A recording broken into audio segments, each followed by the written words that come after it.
There are many reasons why we should practice slowly, but not necessarily the reason you think is the most important is.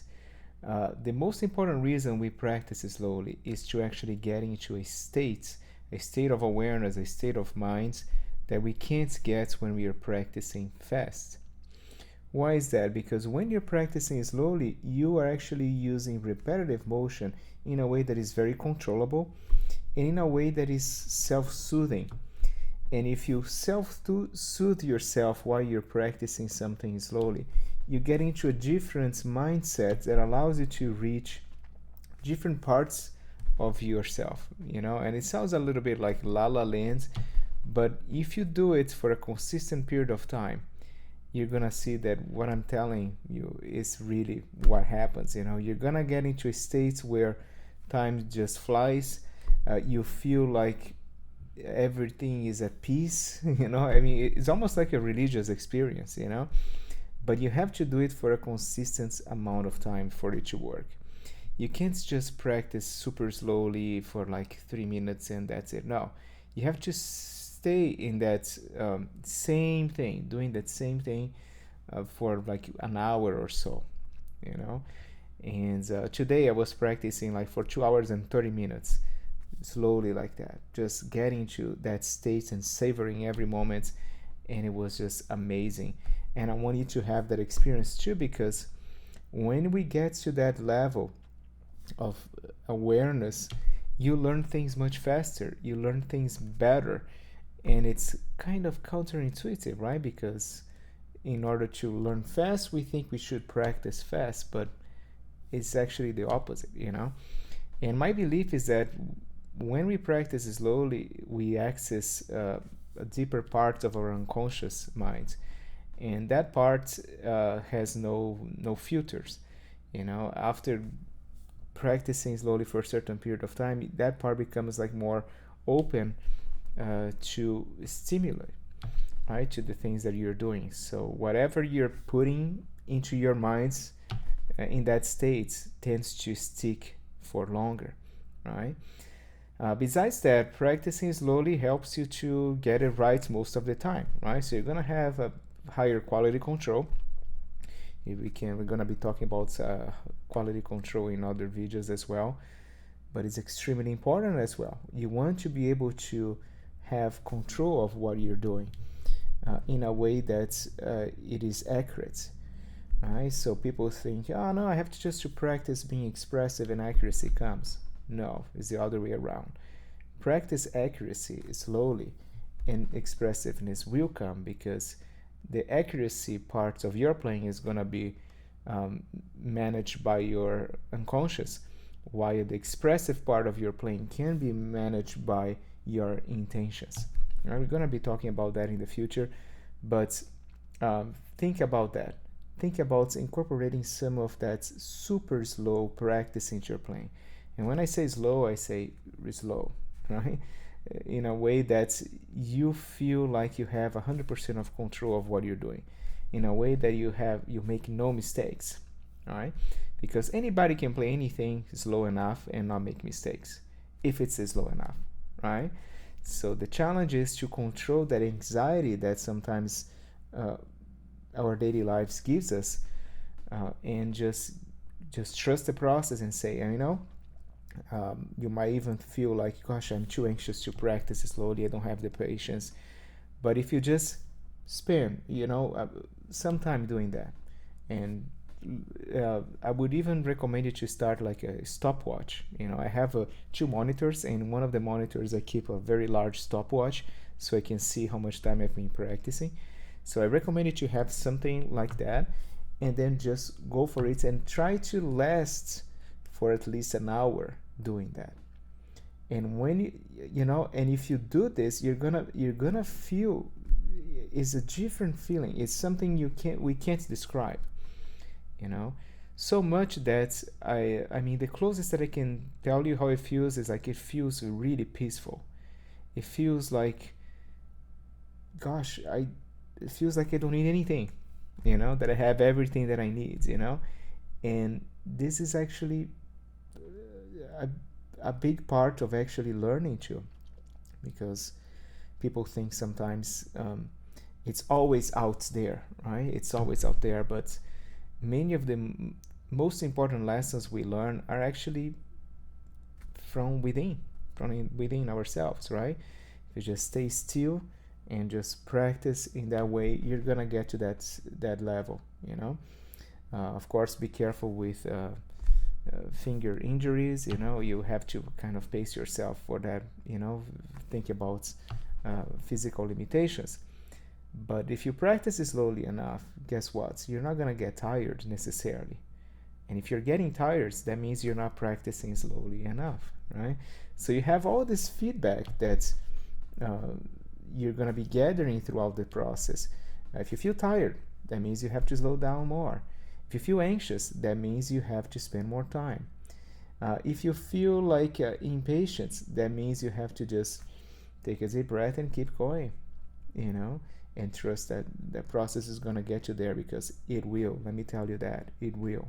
And when it does, you know that it feels right, because that's going to give you that extra edge in your performance. It's in those times that we actually get to access the most important parts of ourselves. You know, it's a gift that you give to yourself. So I want you to give yourself that gift, you know, and try it out. Sometimes we need to practice slowly. Sometimes we need to practice fast for certain types of things, you know. But for the times that we need to practice slowly, this is a wonderful strategy, right? So I wanted to get to that stage, and once you are in that slow practice and you're making progress, you feel like it's unconscious. Your fingers are moving without you even thinking about them, because that's the goal, right? If you think it through, the goal is to make your playing unconscious. If you have to think about your playing, that means you're not ready to play that specific passage the way you want it to. When you're ready, it just happens, right? And in order to get there, you need to condition it, you know.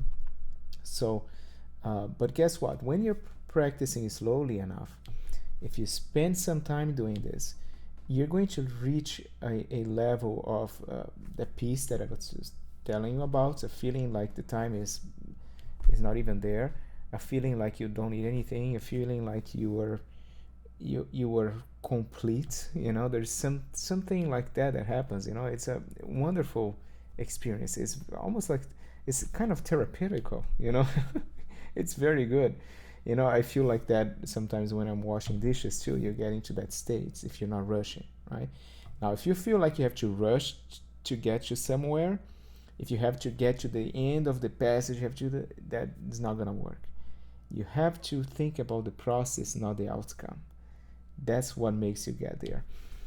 But coming back to what I was saying before, if you're feeling that you're getting to that state and you're practicing that passage slowly and the movements are becoming more automatic, guess what? You can start to speed up a little bit while keeping that state.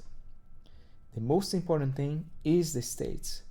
If you speed up a little bit and you lose the state, that means you have to stop and practice slow down, because the state is the most important thing, not the speeds that you play. That's just a consequence.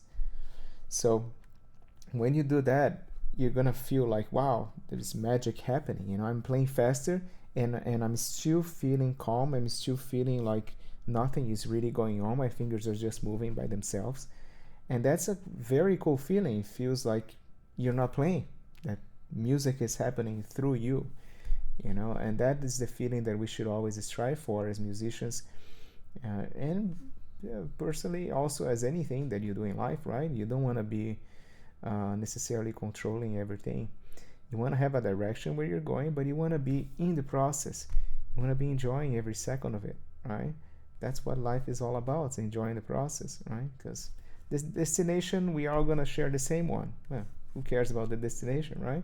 Let's just enjoy the process with an eye on where we want to achieve, right? And the things that we want to do, your personal projects and whatever, right?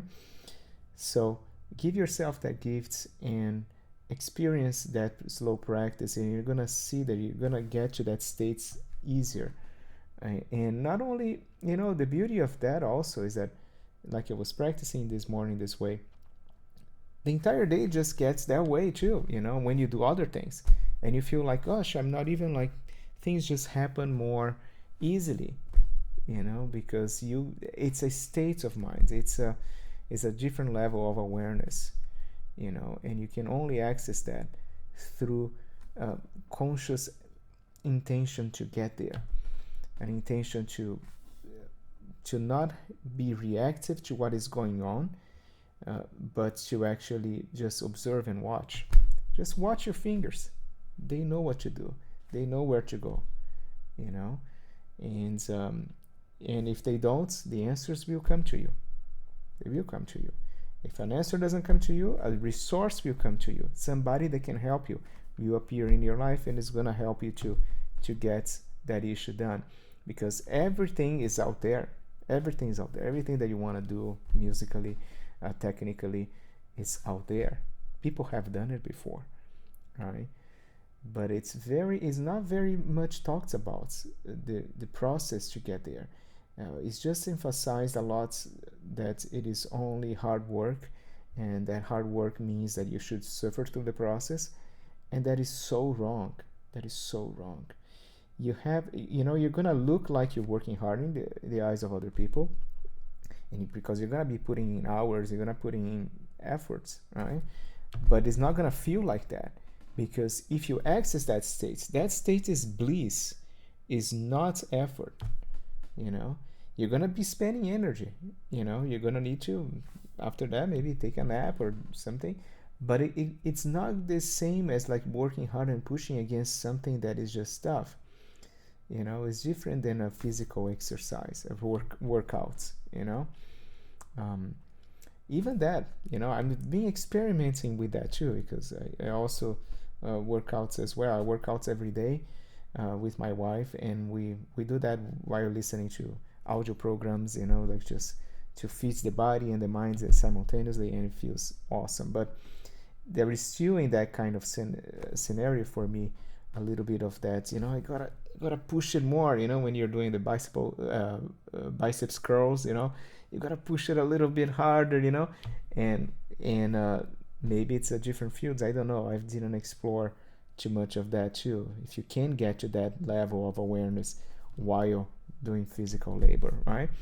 But I can tell you that while performing, you certainly can, and it's so beneficial for you, right? So how can you access it? Well, turn off all the distractions and turn on the stopwatch. Practice something slow, like a 30% of the speed that you would naturally play, and keep at it for at least 1 hour. After 1 hour, you're gonna get to that state. If you're not reactive to things that are happening throughout the process, you gotta just observe your hands and watch it. Don't try to control your hands.